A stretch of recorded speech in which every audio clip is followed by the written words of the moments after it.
என்னங்க குக்கருங்க? குக்கர் தான் நீ இருக்கியே என்னோட செல்ல குக்கர். இந்த நகைச்சுவைக்காக தான். அம்மா முன்னாடியே கட்டி பிடிக்க போறேன். அடுத்தவங்க பொண்டாட்டி அம்மா பொண்டாட்டி முன்னாடி சரிம்மா, அடுத்தவங்க பொண்டாட்டி ஏன் புருஷன் மத்தவங்க முன்னாடி ஏன் கை கட்டி நிக்கணுமா? நான் பேசுறது கேட்காம காது குடையிறியா? இல்ல சத்தியமா ஏன் உங்க காது நீங்க கூட தைரியமா சொல்லுங்க. பொண்டாட்டி பேச்சா கேட்டு ஆனவனும் உருப்படவே மாட்டான். கல்யாணம் ஆன பிறகு அம்மா முந்தானிலே இருக்கிறவங்க உருப்படவே மாட்டாங்க. கண்டிக்காத மாட்டேன். பொண்டாட்டி இப்ப வந்துட்டா நீ ஆடுற. உங்க புருஷன் நீங்க அப்படிதானே கையில வச்சிருந்தீங்க.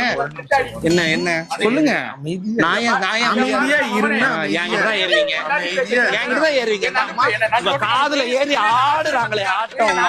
இவளை விட நல்ல ஒரு பொண்டாட்டி நானே போய் கட்டினேன். ஆமா ஆமா, நாங்களும் அவங்க வந்து ஐயோ இவரை கட்டி கொடுங்க ஊர்ல இல்லாத மாப்பிள்ளன்னு கேட்டோம். நீங்க தான் நாங்க வேணா அடம் பிடிச்சீங்க. இல்ல உங்க அம்மாவா என்ன கட்டுப்படுத்துறவங்களை வச்சுக்காதீங்க.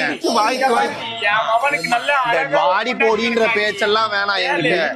நீங்க கேட்டேன்னா